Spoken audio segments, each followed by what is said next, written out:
what's happening in YouTube. This, so I'm gonna be talking about the re, about what happened about the Clippers versus Milwaukee Bucks game. Like this is just I'm gonna pretty much just like state what happened like on the top of my head.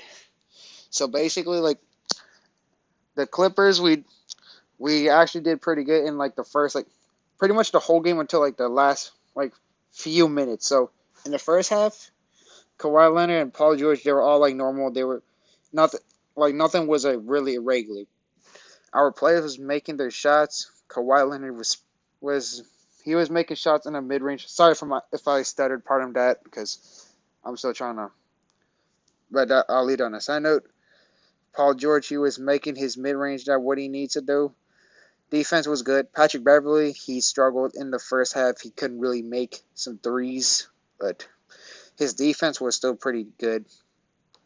Lou Williams, like his passing abilities, is actually pretty overlooked, and his defense is low key kind of overlooked too. But I honestly thought like we should have kept Pat Bev in, and then Lou Will just was not the right guy to close. But I don't know. But we'll discuss that later. But Serge Ibaka, we're gonna talk about how good he was in the perimeter. Sometimes when we needed a shot, Serge Ibaka would just make some threes. Batum was pretty good as well. Like his shots was pretty good. His 3 pointer, like he made some good contributions. So that's what I liked about it. Giannis, I gotta give him props, bro. Even though I personally think Kawhi Leonard is better than him, but that's just from a Clippers fan standpoint. I'm sure plenty of Milwaukee Bucks fan thinks Giannis is better, which is I respect that. Even maybe they'll probably say he's number one in the league. I respect that either. But and then Zubac was actually, I don't know. He was actually solid, but of course he got denied by Giannis, which is, oof, that wasn't that good. But I mean, what do you expect when you try to dunk and when Giannis is gonna leap up, he's not gonna want to get posterized, so he's gonna get his arm up, he's gonna swat, and he's gonna block. And one thing that I really really want to talk about though is like the ball movement. The ball movement was amazing. Like, okay, amazing until the last few minutes.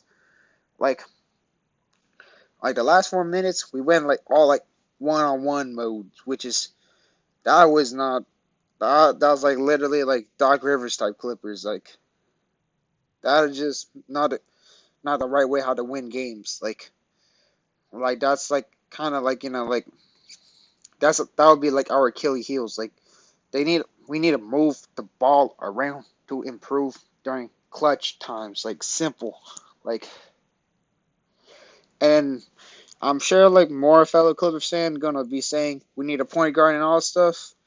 I mean now I'm starting to see their point a bit more now, but I I still like think like it was due to like kind of like partially the coaching and like the players and stuff. Like Tyler should have made it clear like hey like the last few minutes rather than going all ISO, going all one-on-ones, move the ball around. Like what we did in the first 3 quarters. We made the shots, and then the last like 10 seconds, I think Kawhi Leonard could have like simply like instead of like shooting like really really far out, like he could have went a little closer and would have still made a shot, or like at least like made it like it would have been better. Like even though it didn't go in, it was still like probably like rattle out a bit or something like that, and then that's what could have been done differently. Oh, I forgot to point out about Marcus Morris Sr. Marcus Morris Sr. was pretty good on here on day. He was like making some 3 points and then mid range. Defense was actually solid, but of course you cannot really guard Giannis because he's a superstar. Middleton was good. Middleton was good. I'll tell you that Middleton was pretty good. So like one thing that so I don't really like I bet I'm gonna like just I hear like fellow Clipper Nation say they want Kyle Lowry. Well, Kyle Lowry would be really nice to have, but he's like $33 million. Like he costs $33 million. Would and then it's going to require trading Patrick Beverly, Lou Williams, and Marcus Morris Sr. I don't think I would do that. No. Plus, Lowry is way too valuable for the team. Like, cause like Lowry's like their heart and soul, and Pat Bev and Lou Will was our heart and soul. Like I don't think we should trade Pat Bev. That's all I guess. That's one thing I really want to point out. Another thing I want to point out. Sorry about that. Patrick Beverly is just a really good defender and stuff. Like sure, like he may not score, but his defense is always there.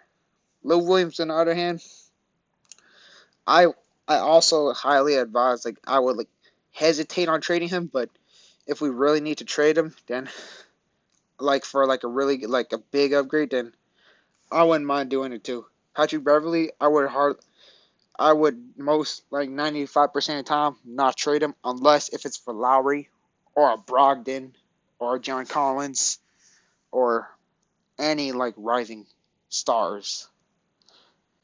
But one trade that I got in mind would be like because Luke Kennard, he hasn't done nothing lately. He's been like when we put him on the floor, he's way too scared to shoot the ball. Like Luke, we're giving you all the opportunities.